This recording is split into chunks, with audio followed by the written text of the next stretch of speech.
$865, Henschke Hill of Grace Shiraz 2015. At home, in the office, Had it last night over dinner, with about a third of the bottle left. Wanted to look at it the next day, could have gone the whole way. So to my wife, I told her it was $865. She exclaimed appropriately. Actually, I don't like to put exclamations into her mouth. She noted the price. She wasn't going to drink, but sometimes on a Wednesday night, you have to do what you have to do. Am I just going to talk about the price? I seem to be very concerned with the price.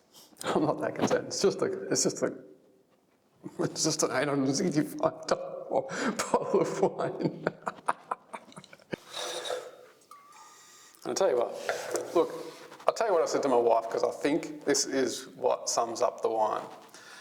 You know, it's a lot of money. It's a single vineyard wine. It's from very old vines. We know the story of Hill of Grace.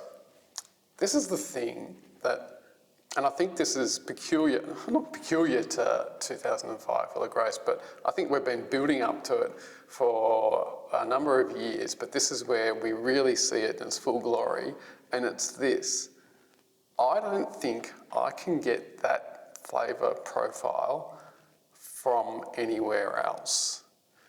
It might be stating the bleeding obvious, but there's a lot of fine wine, there's a lot of seriously expensive, iconic wine, for want of a better word, that I find it fairly easy to say, okay, that costs $500 or $200 or $150 or $1,000 or whatever, but you know what? You don't need to spend that.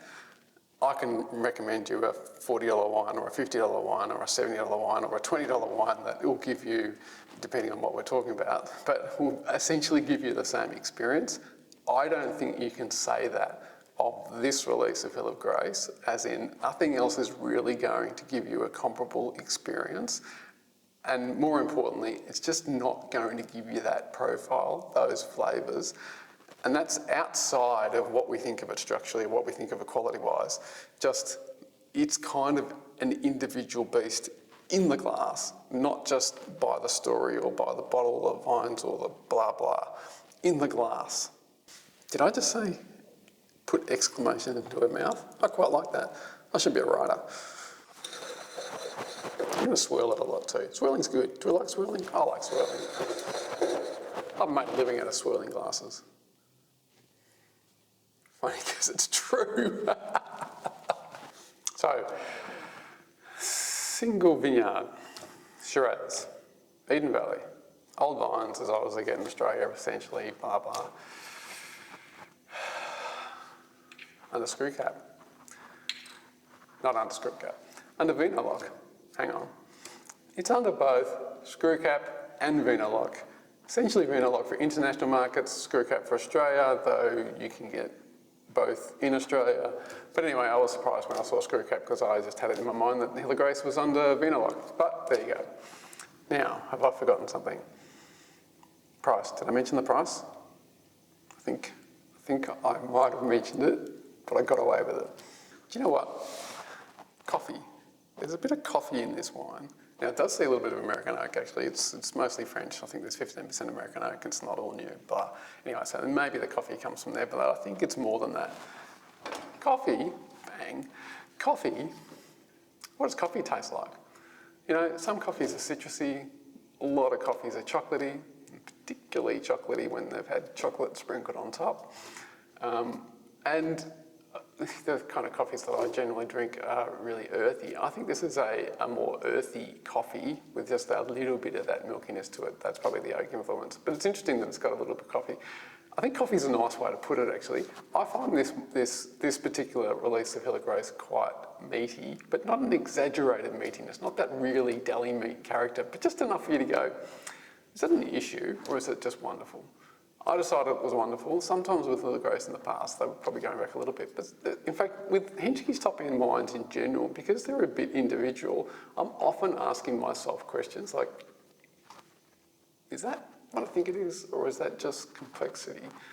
You know, and I think this is absolutely in that vein, and that meatiness, that gaminess. It's just got a little bit, but it's not it's a lovely character, and I think it's related to the earthiness of the wine, this kind of meaty, earthy, and then we just spread into all these kind of dried flowery herbs kind of characters, and then obviously it's blah blah with the fruit. But in fact, one thing I'll say about the fruit in this wine is it's a Eden Valley Shiraz from a really good vintage. But it's not overwhelmingly powerful. In fact, I've got it in a Burgundy glass, and I actually think it was suited to that because it's not the Burgundian Shiraz kind of thing that, I've typed about a million times, and I love typing it every single time. It's not that, but it's kind of like it's got a lot of savouriness and a lot of floral and a lot of, and as I say, there's meat and coffee characters. It's actually, it's a lot more than just fruit, and it's a lot more than just fruit and oak. And, you can't talk about Hill of Grace. Can you do a Hill of Grace video and not mention Grange? Yes, you can, so I won't. Anyway, it's more than just a sum of, the kind of base ingredients. It's actually got, it's got those extras that you go, how did they do that? Do you know what it is though? It's the spread of flavours, and it's the spread of tannin, and obviously that has an associated length of flavour, all important, but that combination of a spread of flavour and a spread of tannin, which then translates to length, is where you go, hang on a minute, this ain't your average wine. In fact, it's not your average Hill of Grace. I'm not drinking it in this video. It's not a drinking video. Score. It's no-brainer. 94 points in terms of, is it gold medal level? Yes, it is. So we're actually now got a band of 94 to 100 to score it. It's more than 94. It's not your average gold medal wine. So it's at least 95. It's at least 96. It's as good as any Hill of Grace I've ever tasted. I haven't done a check, and I won't. What's the highest score I've given a Hill of Grace? I don't know. But it's 96 or above. What's the difference between a 98-point wine and a 100-point wine? Crickets. I reckon the difference between a 98-point wine and a 100-point wine is how much the reviewer wants to be quoted or how noteworthy they want to seem. Has anybody given it 100? I don't know. Somebody will. It's really stellar wine. Somebody's going to go, boom. That sounded awesome, didn't it? I know Mike Benny is looking at this wine too. In fact, I don't know, but I reckon he's going to go 96.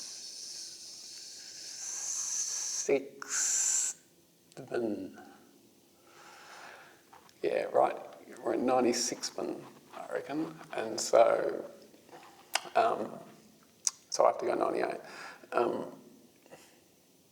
101. No, 98. 102. Look, it's an awesome wine, and I am going 98 out of 100 for the 2015 Hill of Grace Shiraz. Thank you for listening. Should we do some outtakes? Actually, wasn't I going to mention that I took some photographs out at Henschke a couple of years ago and shared them on social media, but they never made it to Winefront or to Winefront YouTube, and I do like photography. Is it unprofessional to have a phone on the table? I think it is. Next time we're taking it off. No, we're not. We're leaving it on. I'm saying soy. I'm saying crushed boysenberries. Violets, lots of violets, crushed violets, soaked violets, violets that are just slightly decaying. Yes, I'm saying violets that are slightly decaying. That's what I'm saying. Do you know what else I'd say? Henschke's grown biodynamically. Biodynamic's been around for a long time, but in terms of being a news item in Australian wine, it's more than, it's probably getting up to 15, in fact it's probably a 20-year-old story. Anyway, so Henschke is biodynamic, and so the phases of the moon have been important to Henschke for a long time, even biodynamics and harvesting by the moon. And they've always said there's an association between Easter and the picking of Hill Grace vineyard, blah. Anyway, this is the thing. Prue Henschke, any day that a winery wakes up and they've got Prue Henschke on their case is a day they should absolutely kiss the ground.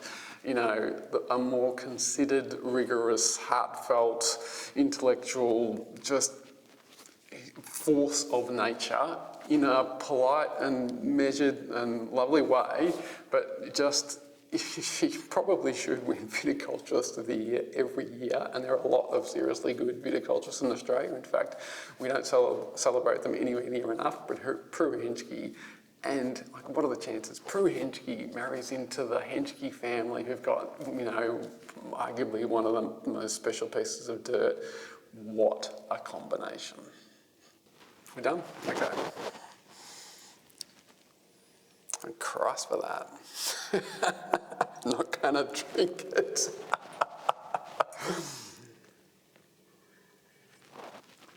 None of that is going to be wasted. In fact, I have a no spit policy on Hill of Grace. I like to be a very principled drinker.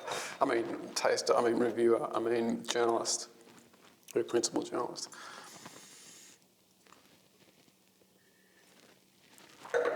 That is a good breakfast.